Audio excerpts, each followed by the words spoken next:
All right. Hello, everybody.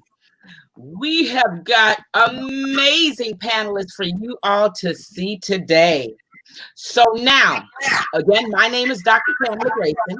I am the director and founder of Collective Activism. And that would be the page you're most likely watching this through. Now, what we have today is we are going to discuss the achievement gap. And before we go any further, we want to be on the same page. So I'm going to set the foundation from which we are working. Number one, we are not questioning whether or not there is an achievement gap. There is. We're operating on that premise from the beginning. No questions will be entertained regarding whether or not it exists. Number two, we all also operate with the same premise that history has provided or perpetuated this achievement gap. We're looking at things like slavery, mass incarceration, and governmental policy that was put in place and specifically designed to oppress and harm Black people. All right, so now, those of you that are watching, you can ask questions. Please just type them in the chat. I can see them and I can bring your questions right on screen. This live is flowing through the Collective Activism Facebook page, and it is flowing through the YouTube channel, my YouTube channel, Dr. Grayson. So there will be a YouTube video for you all to watch of this event hereafter. If you have any questions for our panelists that you cannot get to or we don't get to, feel free to email those questions to info@collectiveactivism.com, and I'll run that email address for you a little later. But again, it's info@collectiveactivism.com. So what I am going to do is I'm going to allow my panelists to introduce themselves. We are one short this morning due to unforeseen circumstances. Dr. Donna Ford could not make it. We hope to be able to catch her next time. But at this rate, you still have excellent talent from which to gain information and knowledge within this webinar. So I'm going to start. I'm going to allow Dr. Marck Abraham to introduce himself and tell you about himself. All right, Dr. Abraham. So I'll start off by saying Dr. Abraham. So it's a ham at the end. I'm so sorry. It is Abraham. It's okay. It's okay. It happens all the time. So I'm Dr. Abraham. I'm the president and CEO of MEA Consulting Services, LLC. We're one of the fastest growing consulting companies in the country. And what we do is we specialize in training leaders to lead, but with a primary focus on increasing graduation rates for young men of color. I say this all the time, and it's worth repeating. Young men of color, we're talking about Black, Latino males, they can graduate at 80, 90, and 100% in high school. So if you're a school that's struggling and you're having issues with getting that subpopulation to have success, my company specializes in helping you do that. Why is that so important? Is because we know that primarily for Black males, there is a significant graduation gap between white and Black males. There's about a 21% graduation gap. And with COVID right now and the things that has happened in our country, I foresee that graduation gap increasing. I see that achievement gap increasing because of the lack of access that majority of our young men of color have through their social economic status. So this is a call of action. And I say this sincerely. Young men of color, especially our Black men, they're dying and they're being, that school to prison pipeline is something that is real. And if we don't do anything, We if we don't do anything, things are going to get worse. And for parents that are watching this is a time to advocate for your child like never before. Educators, we got to stop playing the game. We got to stop playing the game as if this doesn't exist. We got to stop playing the game as if we have it under control, and we know that we don't. And we got to start looking at young Black men as capable, and that they're able to make sure that they're able to graduate high school in 4 years. Don't transfer them out to an alternative school. Don't lower the expectations. Don't send them all over the world because you don't want to deal with the issue. And Dr. Gryson, I'm a little fired up today, so I'm gonna try to taper it down, but that's what we do. So if you have issues or you need support with middle school and high school, that you say, hey, I don't know what I'm doing with this subpopulation, or I need a little assistance, please get in contact with me because we'll be able to support you in doing that work. Thank you so much for that. Now, Dr. Abraham. Yes, ma'am. I'm going to ask that you stay fired up. And that was another premise that I missed. We are going to be transparent. We are going to be direct. There is no biting of the tongue on this session. That doesn't help us. I'm not worried about political correctness. We are not worried about potentially offending anyone, because the truth has to be said. Our boys, our children's lives are at stake. And right now is not the time to tiptoe through the tulips. So I'm here for it, and I appreciate that you are too. All right. So again, you see his website scrolling across the bottom, Dr. Marck Abraham, MEA Consulting Services, MEA Consultants, LLC.com. And he is an amazing consultant. He's a principal at a school in Buffalo, New York. Yes, ma'am. Yes, ma'am. All right. Been in the education field for how long? A little bit over 10 years.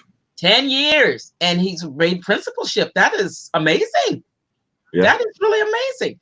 All right. That speaks to commitment and knowledge right there. All right. So good. One other thing, Dr. Abraham, didn't you have a little offer for those of us that attended today?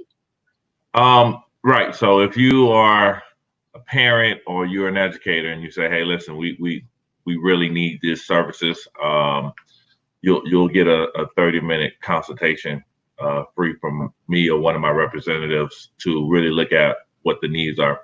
And I say parents because I talk to PTA groups around the country, and one of the biggest things I see for parents is you need to know how to advocate for your child in high school.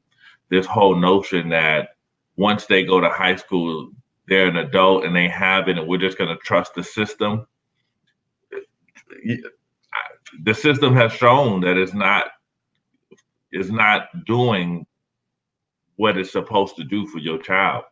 When the thought process is the reason why young black males are failing in high school is because of the parents. That's one of the worst things I've ever heard.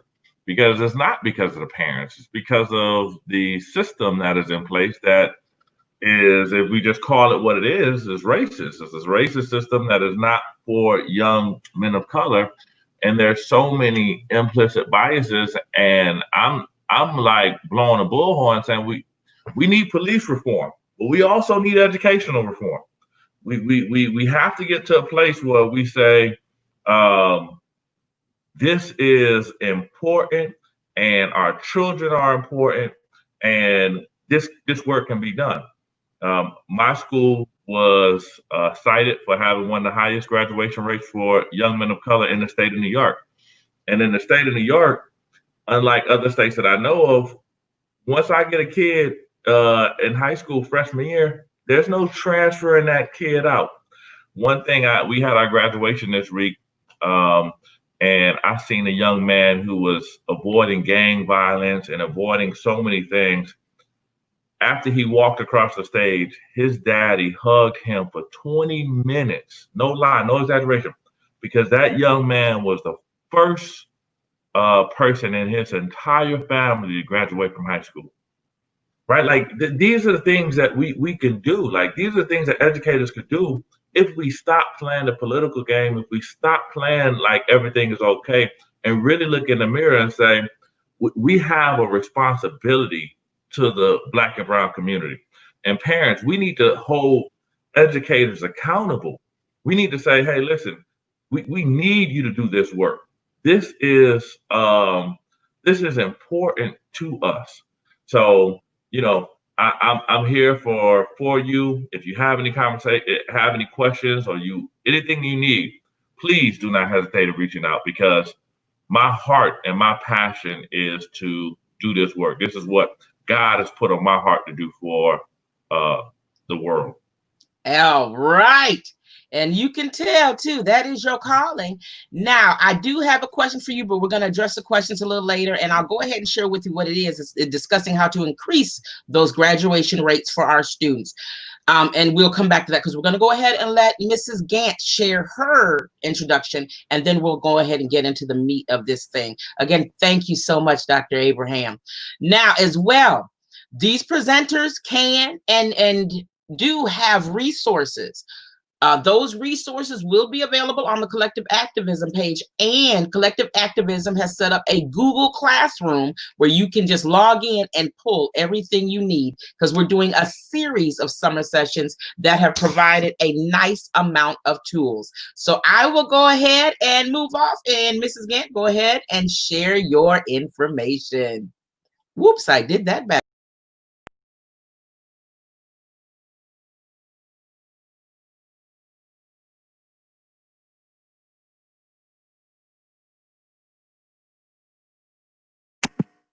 Thank you, Dr. Grayson. Yeah.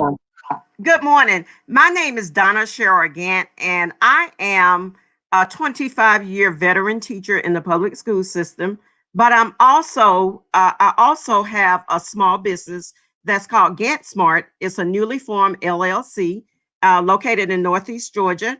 It is a community-based educational organization, and our primary focus is to promote and empower individuals, groups, and families through lifelong learning.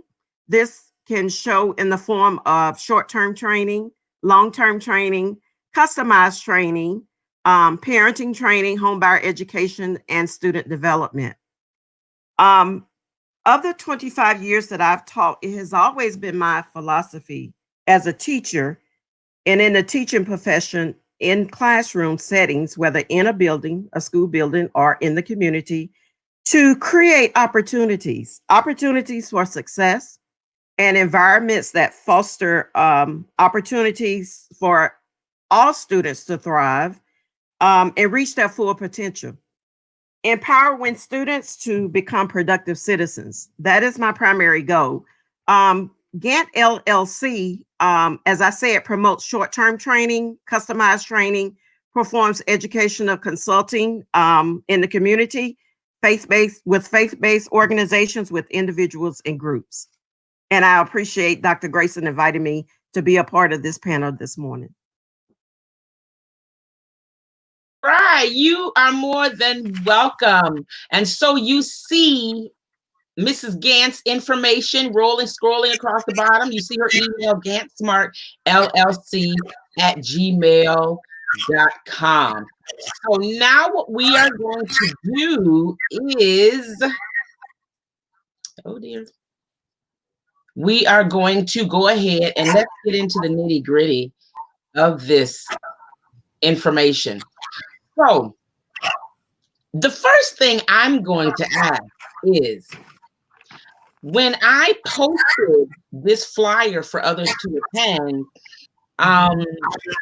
people challenged the title of the seminar in that we shouldn't call it an achievement gap. It's an achievement opportunity.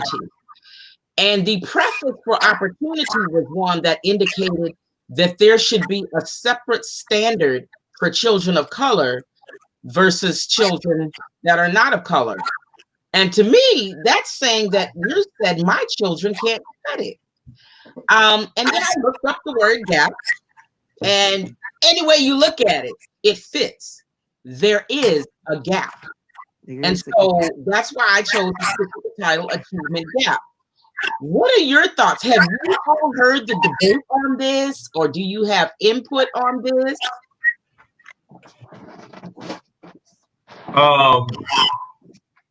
I don't even have anything to, I don't have time to debate that, right? Because the reality is our kids are suffering right now, and they're achieving at the level that they should be achieving at. So if you want to call it a achievement gap, achievement space, opportunity gap, whatever it is you want to call it, it really doesn't matter. Black and brown kids deserve a quality education, and they are capable of earning that education, and they're capable of having success in high school and elementary and middle school. And this whole notion that, oh, if a kid can't read at third grade level, it's a wrap for them, and I have to refer that young child to special education because we don't have the belief that this kid can be successful. Let me tell you what the stats are, though. Give me just a second. We're getting feedback. Somebody needs to turn something down. Okay, go ahead. Black males are referred to special education 3 times higher than any other population in the country. 3 times higher than any other population in the country. For-profit prisons are built on 3rd or 4th grade reading levels. Black males make up about 17% of the country and make up about 37% of the prison population.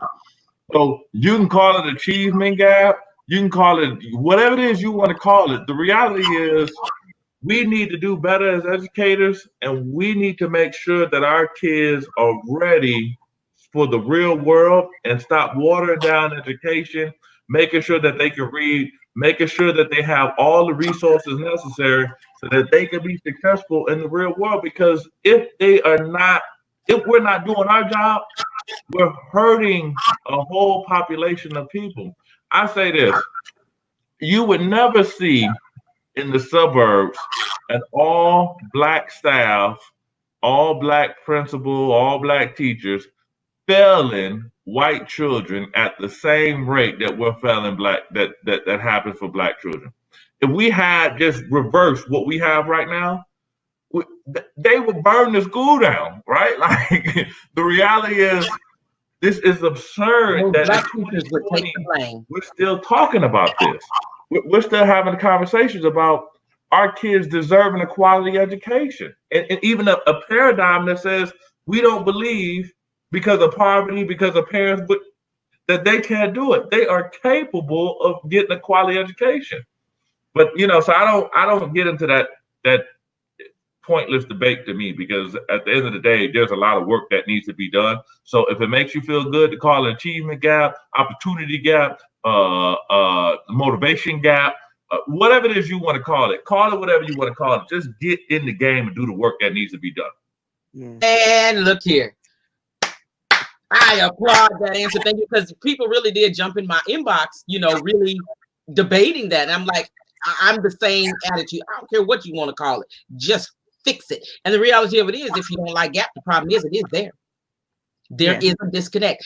And one thing I will speak to, because I think out of the 3 of us, I'm the only one that still got a child going through elementary. Yeah, no, I got 3. Oh, okay. Well then, and Dr. Grace, I'd like to say that I had that same debate on my thread about the opportunity gap and the achievement gap. And I'm like Dr. Abraham, it doesn't matter what it's called. The problem exists, and there needs to be some types of solutions to close the gap for our students. And that's why I'm here to speak from the perspective of a classroom teacher. Thank you so much. What it's called. Yeah, and I'm with you on that one. So a couple of things. I have committed. I'm not going to do any more circular conversation. So there will be tangible solutions provided today, and you've already been provided through MEA Consulting Services and Gantt Smart. Those are 2 solutions. As an activist in Dallas, I often preach and repeat and preach and repeat. We have to fund our own movement. So when it comes to bridging this gap, We have to fund bridging this gap. We as parents need to make the investment in our children into services provided by people that look like us. And you've got two excellent providers right here that have given their information. Another thing, there is an amazing book. I preach, this is my Bible when it comes to my child and education. It's by Dr. Brian Wright, called The Brilliance of Black Boys. And in that book, he discusses the cycle of deficit. And I experienced that this year. The cycle of deficit, in paraphrasing, is that basically where you have teachers that are not of color teaching children of color that believe they cannot do it. So they come in teaching us at a deficit. Don't challenge our students, don't hold them accountable, don't provide them the work or challenges that are needed, and discount our children. And that is a huge problem. So now I'm going to go on over here. Let's go get some questions. We got a lot. Oh my goodness. Oh, I'm so proud of y'all. All right, so y'all have to give me a minute to go through and look this. I will go ahead and start with this one. Hopefully, Dr. Abraham will discuss how to increase the grad rates of our students when we do not necessarily have control over the staff. So it sounds like Dr. Rita Beta may be a principal, and she's indicating that there is an issue with the control over the staff. And again, that's my assumption. I don't know that to be true, but that's what I took from the question. Well, Dr. Rita, thank you for your question. You don't want to control your staff, right? They're not robots. You want to inspire, motivate, and lead your staff. Because if you controlling them, then what do you really have, right? So you as a leader, I say this to all leaders, and what I do is I train leaders. If you are leading and nobody is following, you're not leading, right? What you want to do is you want to get to the why of that educator. In New York, we have big unions. And if you Google my name, I have gone through a lot of union stuff. I promise you that. But that didn't change that we didn't get the results. This year, we've graduated about 87% graduation rate. So we're still getting the results. You have to inspire. You have to get to the heart of the teacher and make them believe and see why this is so important. You also, because what a good principal is going to do is they're going to work through their staff to get to the child. Research tells us that principals are second to student achievement in the building. Teachers are the first line of defense per se, but they're the first person that actually is working with the kids, so they have the biggest impact on student achievement. But secondary principals and administrators are second, because the culture we set in the building, the culture we set in the school, lends for them to do the work. And so what you want to do is you want to set a high culture that says we believe that every kid can be successful. You also want to track your data, and you want to have every conversation that you have away from emotions, away from feelings, but strictly on the data and what the data says and how you can actually move that building. Third thing is you want to set high stretch goals. The goals have to say, here's where we are, here's where we want to go. But it's incumbent on the leader to get people to buy in to whatever it is you're selling. And if people are not buying in, then you're not leading. I mean, it's a hard statement to make, and it might feel uncomfortable, because I love the work that principals do around the country. But the reality is, it's not about controlling people, it's about leading them. You know, people say, well, I can lead a horse to water, but I can't make them drink, but you can make them thirsty. Yeah. How you do that is you encourage, you motivate, you work them, you make sure that they know that you're on your side. And it's so important that you read so many different leadership books, because for teachers, I'll say this, what I've learned is teachers that are working in urban schools, in urban districts, It's gonna sound like what? They care about the community that they work in. My experience is that I have met teachers around the country that care. Now, they may not have the experience, they might not have the know-how, but they're there for a reason. They're coming to work. They're committed. They're going to Target and buying stuff. They're at Walmart trying to buy highlighters. So they care about the kids that they serve.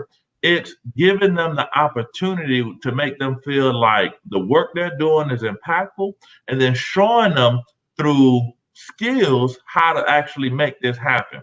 How do you engage with a young man of color? How do you check your implicit bias at the door? How do you have real conversations about what you actually see? And then how do you use data to actually move your classroom forward? So go ahead. Also like to add, can you hear me? Yes, I ma'am. would also like to add that as a classroom teacher, I look to my administrators as the instructional leaders in my building. One of the things that administrators offer to teachers through instructional coaches is professional development. And as a classroom teacher who's very passionate about teaching and learning and moving the academic needle for my students, sometimes I look outside the walls of the school for professional development. And this is a good time, Dr. Grayson and Dr. Abraham, to bring in the information about the upcoming conference that Dr. Eric Thomas is hosting July 31st through August 2nd. If you can post that for me, Dr. Grayson. It's up. Yes, this is a conference for extreme teachers. It starts on July 31st through August 2nd.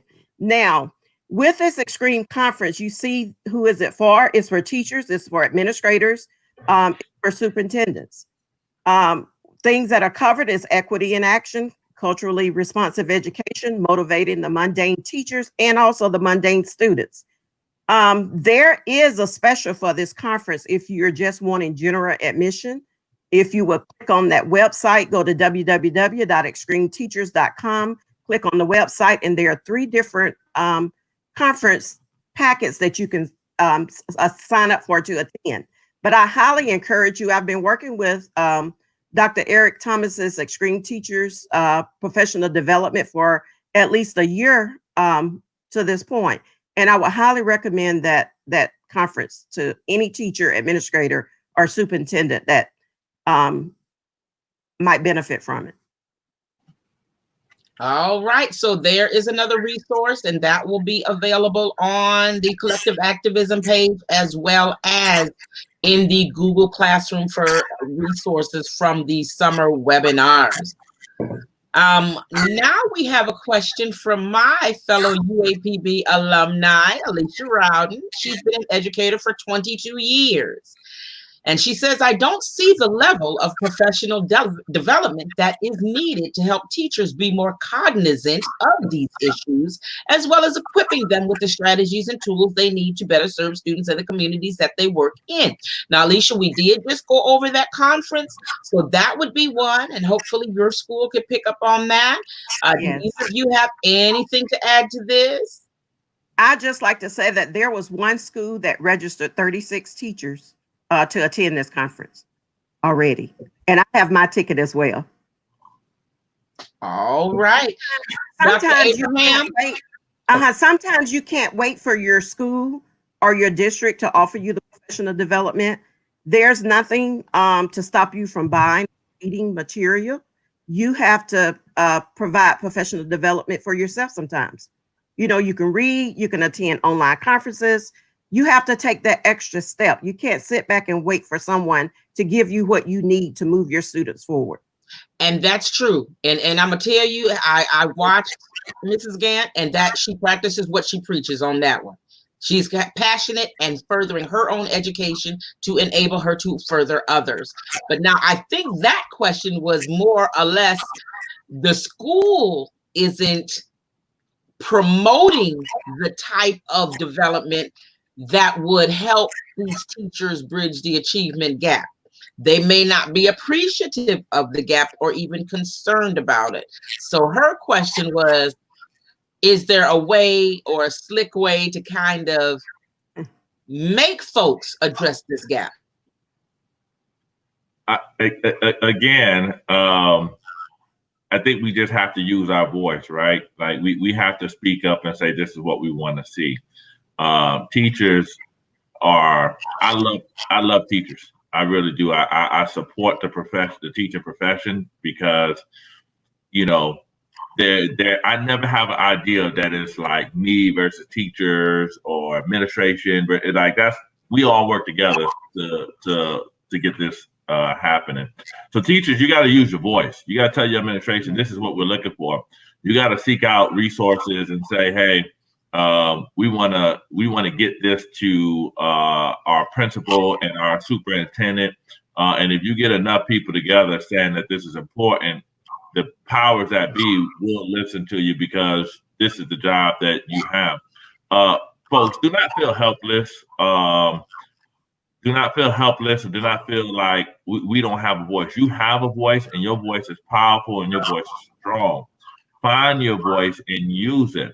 And I hope that if you're not in a school or in a district that tries to silence your voice and not let your heart be heard, and any school leader that's listening to me right now, you are making a grave mistake if you're not taking the time to listen to what your parents have to say, your students have to say, and what your teachers have to say.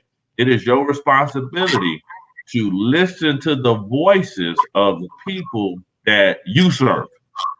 Listen to what I said. You serve, leader. They don't work for you. You work for them. You work for the kids. You work for the parents. You work for the teachers.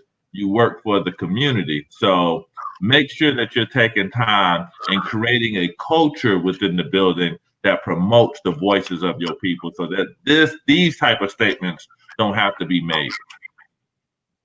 All right. So now we have Miss Medina. I have worked with youth that are incarcerated, and they are playwrights, lyricists, and don't read, but their linguistic intelligence is overlooked because of the comparison to white education. Now, before we get that one, understand this, and that is true, because I admit I listen to rap, I listen to trap, I listen to Meek Mill, I listen to Juice WRLD, everybody. These are amazing lyricists, but the majority will discount them because of how their skills and their giftings are presented. They're telling what they've seen. They rap about their lives, and because we can't relate, we discount it. And I see that completely in this comment. What are your thoughts on that? I think that goes back to low expectations that classroom teachers sometimes have for students, that deficit thinking, that they look at a student and decide that this student doesn't fit the mold, or this student can't learn because of his or her skin. But that deficit thinking, changing that from deficit thinking to having high expectations for our students. And that's what I try to do in my classroom, is have high expectations for every student that enters my door. And so that's one of the ways that we can close the achievement gap, is to encourage and inspire and motivate our students. You know, each day that students come through our door, we have to reset the button. We can't give students life sentences, for something that they did the day before, or we can't judge them. But we have to have high expectations for all of our students and give them access to every opportunity to learn and to thrive. And sometimes that looks like providing differentiated instruction, because all students don't learn the same.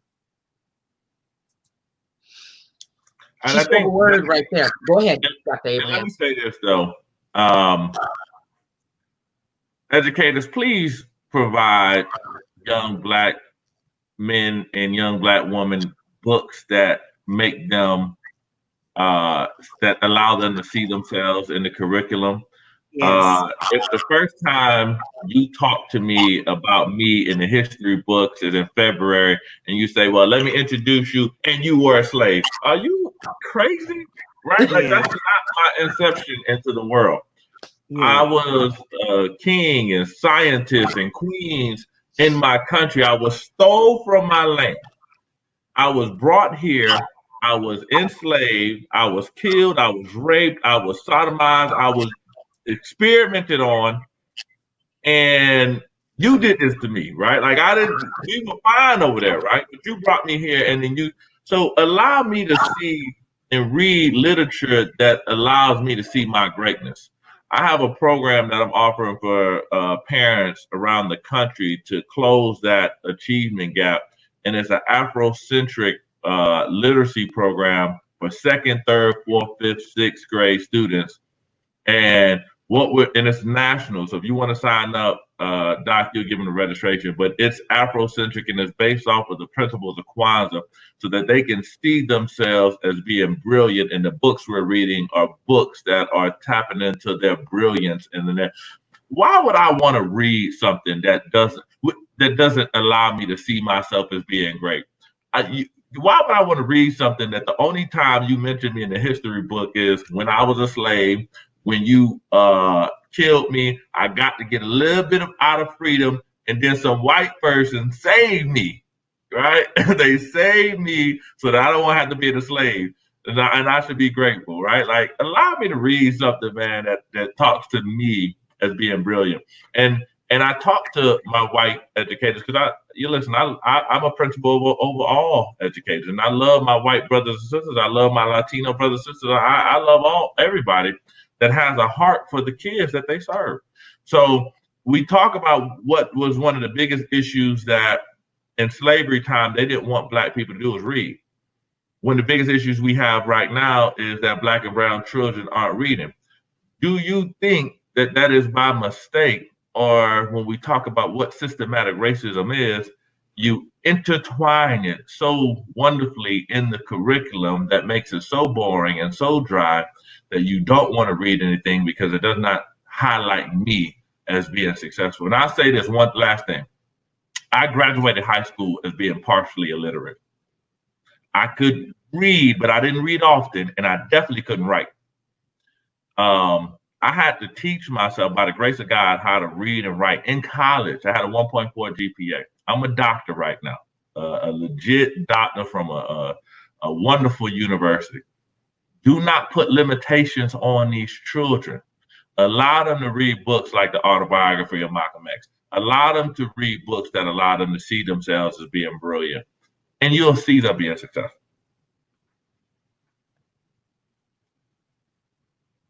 Excellent, excellent, excellent. Do you have something to add, Mrs. Gantt? Yes, I just said that I absolutely 100% agree with Dr. Abraham. Our students need to see themselves in the curriculum. They need to see themselves. I would agree. I remember coming through as a student. The only time I saw us was a rare mention of enslaved, Crispus Attucks. I believe that was it. Nothing. And I agree with that. And I do that with my children. I did that with both. Buy books. Unfortunately, they come out the most in the month of February. Yes. But we do buy the books that show us as the greatness we are. And I'm very proud to say, I was just informed, Texas has now implemented a Black history program that starts the history from Africa, when we were kings. So we'll give it up to Texas, considering it's Texas. And I'll just let that stay there. All right. So now, excellent information. So now I'm going to go here to Mr. Eric Juan. I'm pronouncing that wrong. We'll just call him Eric. We most definitely need education reform. How do we address detrimental policies enacted by our districts? This is my third year teaching middle school in Miami-Dade. Most of my students come to sixth grade not reading on grade level. Many of my eighth graders are woefully behind even the higher achieving ones. I was shocked to see the grading scale was watered down. What strategies, in addition to then intensive reading and mathematics, should be used to close the achievement gaps? What strategies, in addition to intensive reading and mathematics, should be used to close the achievement gap? And I gotta say this, I think that you need to go beyond education for that one. That's something where there's history and experiences, I believe, that also are impacting that outcome. I would also like to say, as a classroom teacher, we have to think about multiple intelligences of our kids. You know, prior years, teachers were the center of the teaching and learning. In the 21st century now, students are the center of learning. Teachers act more facilitator of their learning. And I think it's important when teachers are working with students that teachers have to know the different personalities that come into their classroom. Because it's very important when you're teaching that you know your students. You have to connect with your students, and not just knowing the different personalities that come into their room, but they also need to know how students learn. And I think taking those things into account and using multiple teaching strategies will help to reach those kids, because there were times past where kids were pulled out if they were low learners. Kids were pulled out if they were high achieving learners. That's no longer the case. You have classrooms now where you have your high learner, your own grade level learner, and you have your low learner all in the same classroom. And so teachers have to be more engaged in developing the curriculum that attracts all of those different types of learners. And so it takes multiple instructional strategies. And I know a lot of you know about Marzano's instructional strategies. Those are good strategies to use in your class, to have student-centered learning. And I just like to add that to it. That might be something that you want to think about, is different types of instructional strategies that you use in your class when those kids are 2, 3, 4 years behind in reading, in addition to the interventions that you're using. Okay, because if you're working with children that are years behind in their reading, or years behind in other content areas, then sometimes pairing them with other students in the class with student-centered activities where they can learn each other. You can use strategies like think.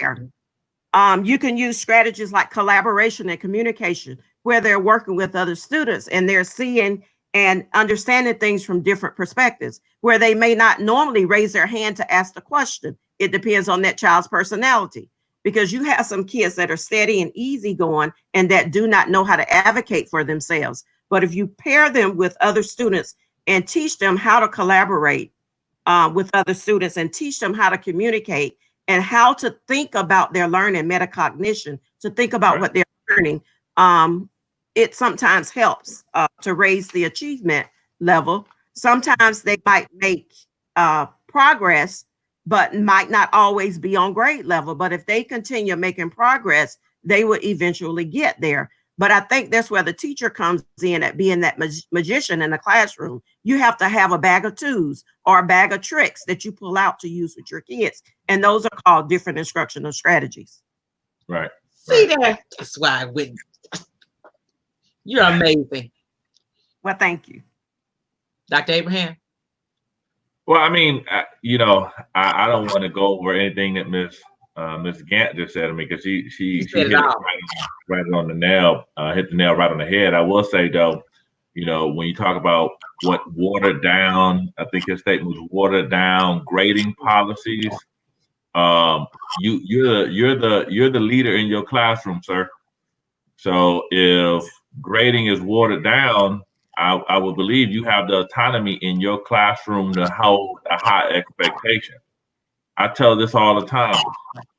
When you lower the expectations for me, you hate me. Yes. Right? Like, no, let's just be honest, right? Like, if we know as Black men, you got to work 2, 3 times harder just to get ahead. As Black women also.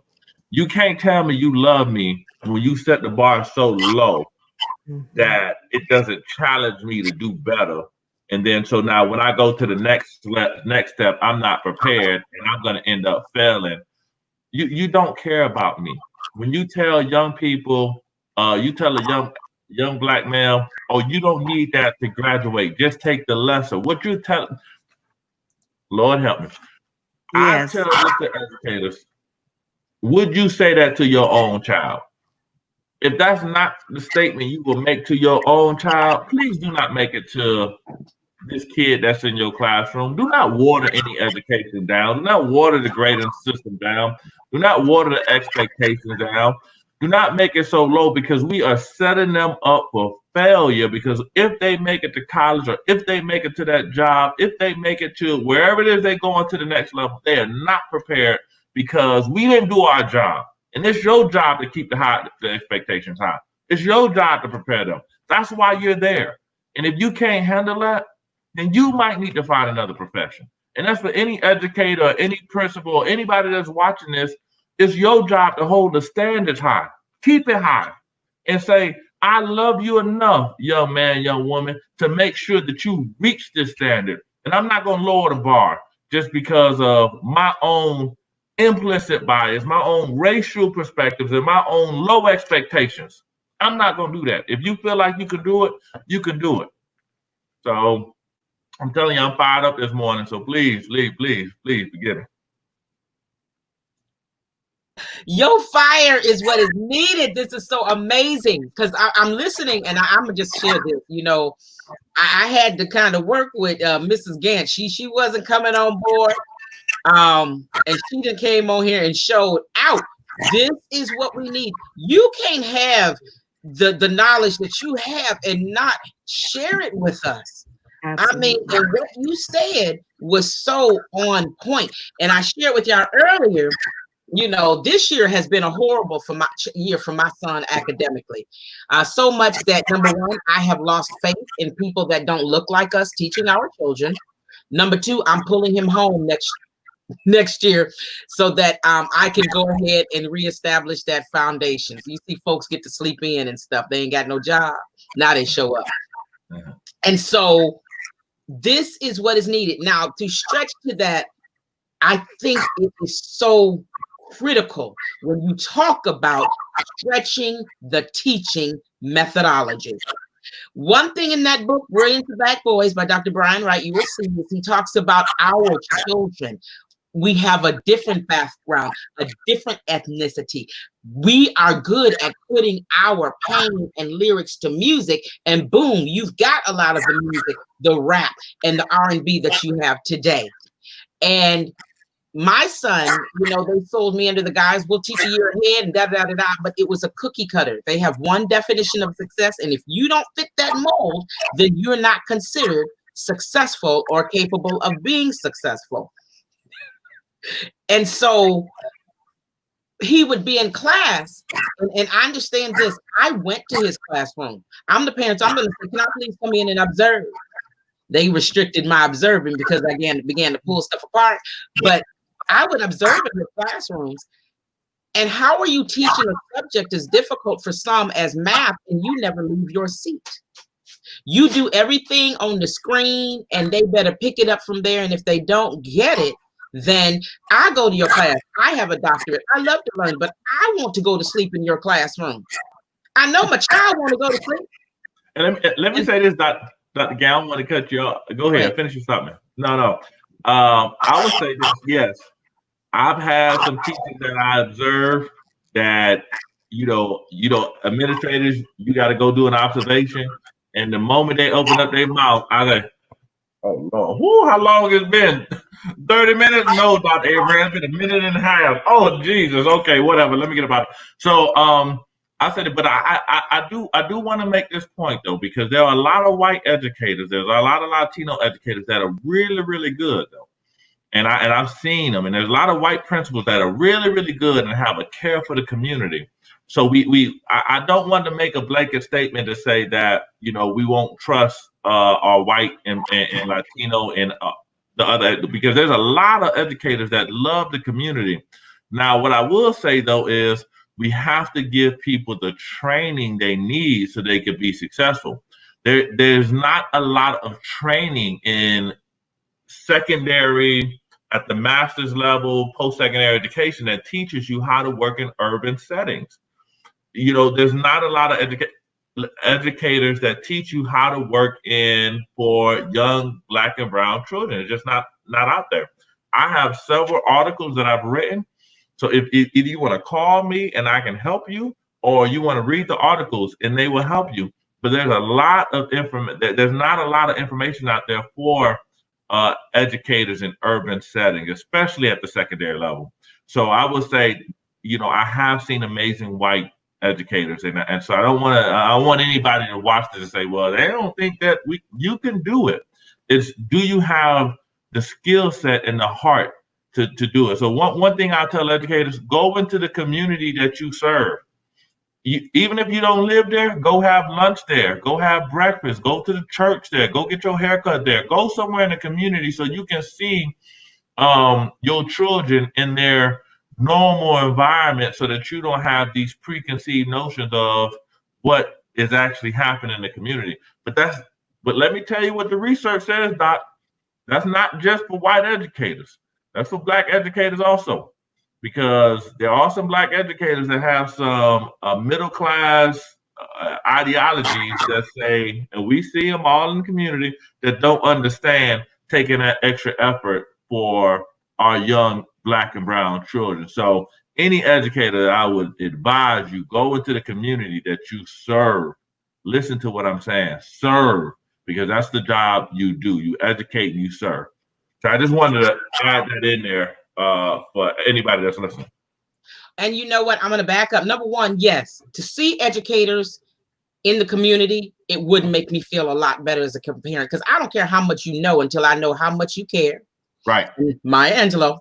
But that's the truth. If I see you in the community, then I know you care. And right. I'm, as a parent, going to be more responsive, because I'm the type of parent you either hate to see me coming or you love to see me coming, and you want to do the latter. Because if I come for you as a teacher, I am going to be 99.9. I have gone back and pulled an email that a teacher sent 2 years ago to prove my point. Okay, I'm that serious about his education, but I'm going to also explain my comment. I blatantly said that I have lost faith, and Blade has had excellent teachers, won academic awards every year, progressed, superseded. This year, his teacher was a Caucasian male initially. And this man already intimidated Blade. He taught him with the cycle of deficit, because I shared with you, I caught him deducting Blade's reading score. He just took 10 points off and didn't realize I could see that. And then secondly, Blade one day was, get out. Blade one day was opening his snack in class, and the teacher got mad at him, snatched his snack from him and threw it across the room. Wow. You traumatized him. Right. Okay. So at this point, the learning isn't going to occur because Blade is too scared of you. Right. So now we move him to another class. Well, this one, he has an African-American teacher, but she's just not the strongest. And then you are getting ready to encounter a question about these kids having to switch classes. So he had to switch.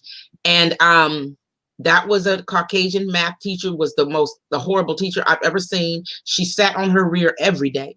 I asked Blade, I said, do they play games with you? She made it not applicable.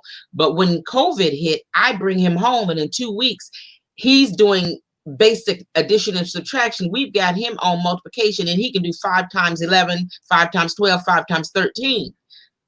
It wasn't all him. It was a poor teaching methodology, and she was friends with the Caucasian male, and they were kind of extending his angst through her. Wow. So this year, I told y'all before, he's won no academic awards. He did win one. I got it a little late. He won one. But I think they did more damage to him than good. And now as a parent, I'm left having to clean this up. And so my experience is telling me I might need to keep my child in the village where I can feel he's safe. And mom, let me say this, and I talk to you like a mom right now. You know, unfortunately, what research has shown is that for Black males and Latino males, once they hit third grade, they start the system starts to look at them as an adult, and they start looking at them as criminals and start looking at them as deviant, even some as sexual objects at third grade. That's what the research shows for Black boys. And it is so disheartening because, you know, we wonder why Black boys are dropping out of high school at ninth grade. Is because they have to deal with so many microaggressions from third grade all the way up to ninth grade and telling them that they're not valuable and telling them that they're not important. So as an educator, as a principal, my heart goes out to you because that should never happen in a school. And we should hold our teachers accountable, but it should not be the thought process that we got to pull our kid out of the system. We should make a demand that the system does better. Make a demand that that principal hold those teachers accountable, that the system holds those teachers accountable so that our kids can have a quality education. And I know that's easier said than done, but that shame on those teachers that allowed your child to go through that experience, and either further shame on that administrator for not stepping up and addressing those educators, because that is his or her job. And like, go ahead, Ms. Gantt. Wait, Mrs. Gantt. There you go. Okay, so I'd like to add one additional resource as we talk about this. Mr. LaRue Finch has published a book that's called Breaking the Education Code. And I would highly recommend this for any teacher that needs additional help in helping to close the achievement gap. This has helped me tremendously. It's new, it's hot off the press. I've had it for about a month. And he also offers, he goes through each chapter with you. You can find him on YouTube, but this is hot. And it helps to close the increasing achievement gap. Dr. Kafeli also has a new book out that's called The Teacher 50. And that also helped me tremendously in crafting my classroom instruction.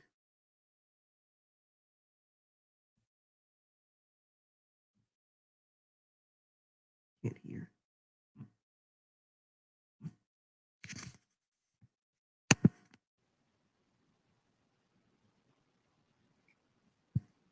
There I am. I'm shutting mics down because we're getting feedback, so I'm turning everybody off. Sorry about that. But if you could compile a complete list of these books that you recommend, I did get LaRue Finch, and I'm probably going to order that for myself as well. Yes. And then any other books that you have, and I'm going to put them out there on the Collective Activism page. Everyone like the page, and then as well as the Google Classroom.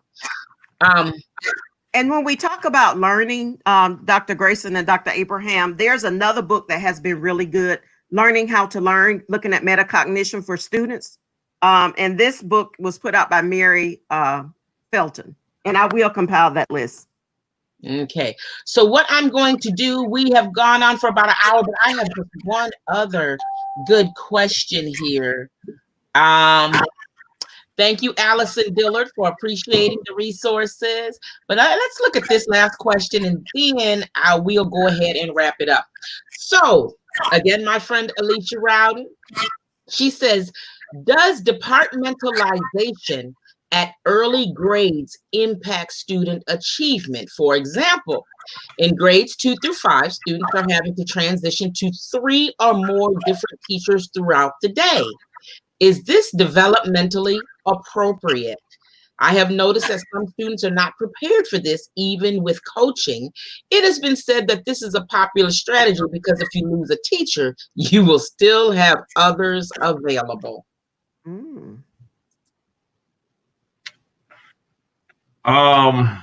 I would defer to the folks that work in elementary. So Ms. Gantt, I would defer that question to you. I haven't done enough research on that.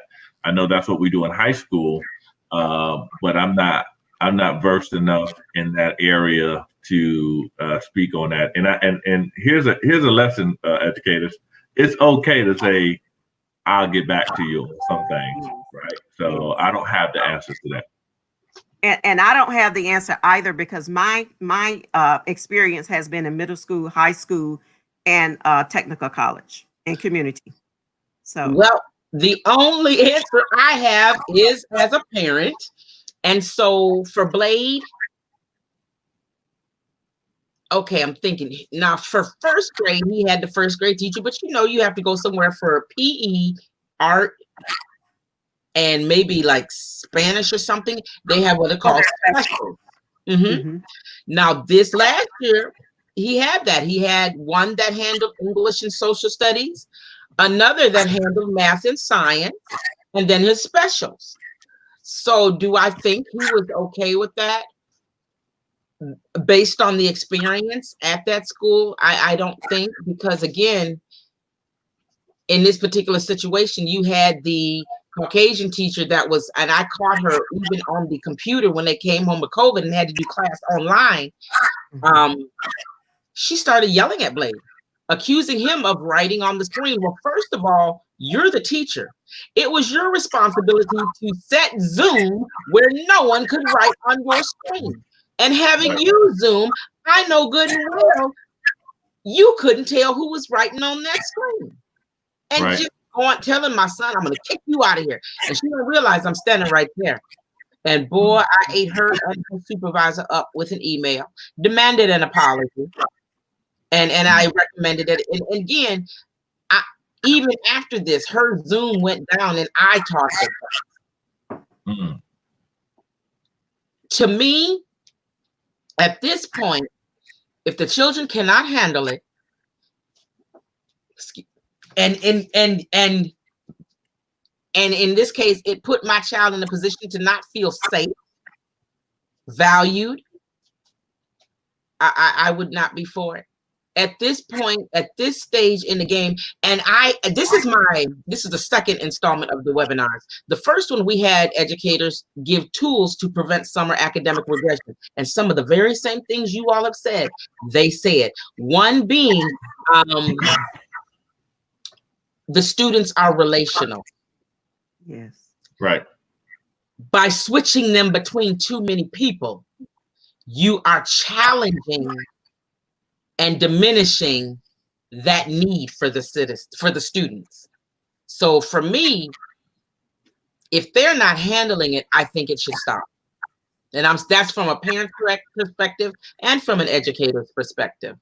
And the reasoning behind it, because if a teacher quits, let's talk about that. There's about to be a significant shortage of teachers as it is. No one wants. I mean,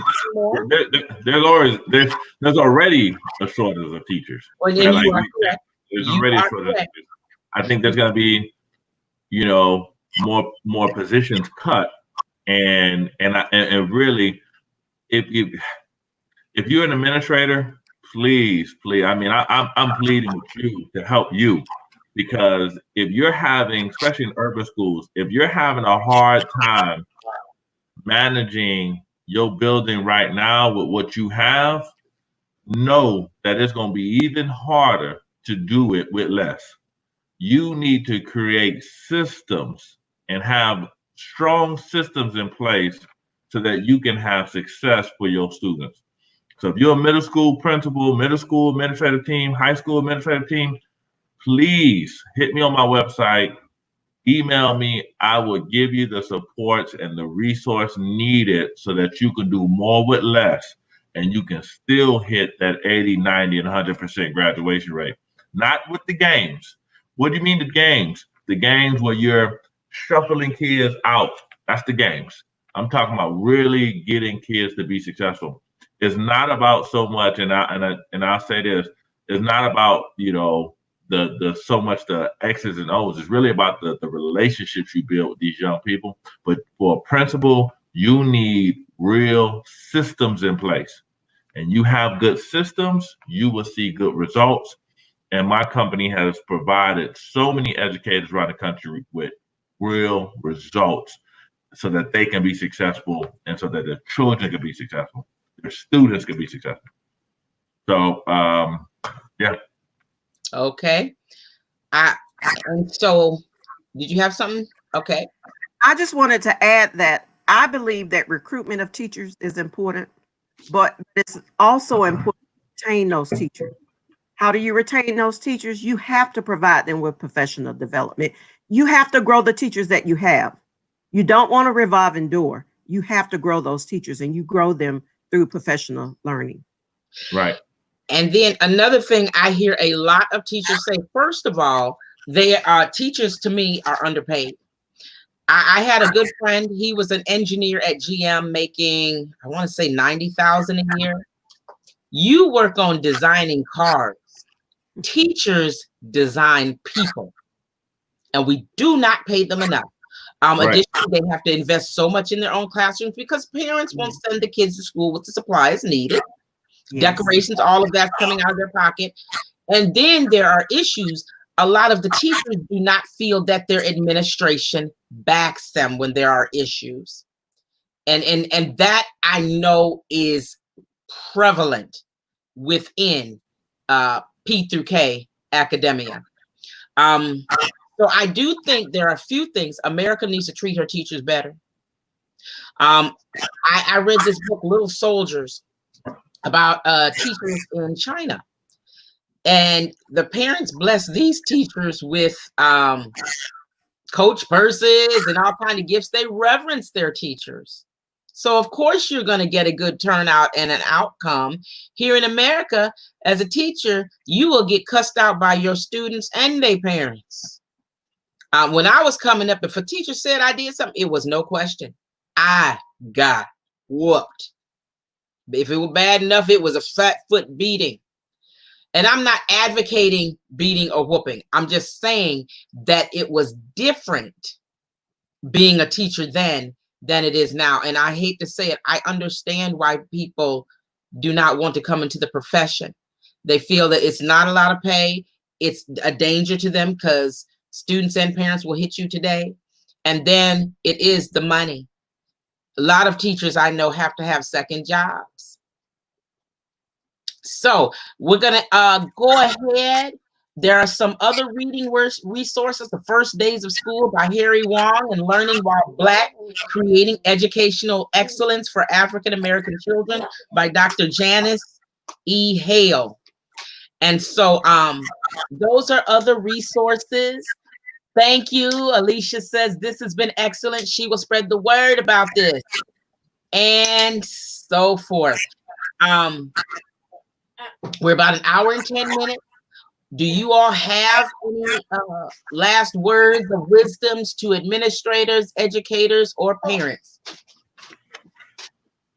I would just say to all educators, thank you for all of the work you're doing.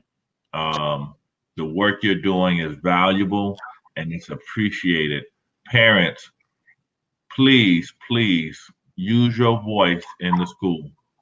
If your kid is not having success, go to the school and ask to see something, that, you know, some assessments, ask to see something. Hold the schools accountable because your voice is important and you are a stakeholder in the educational process for your child.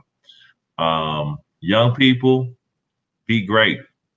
Strive for greatness and be successful in everything that you do. And educators, principals, create a culture of love in your building. And when I say love, I mean really care about the kids and the staff. Care about the people you serve and treat them as such so that everyone can have success.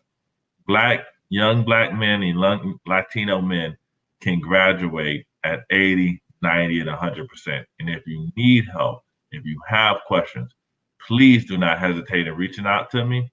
Please do not hesitate in calling me, and I'll give you all the resources that I have to make sure that you have a successful 2021 school year.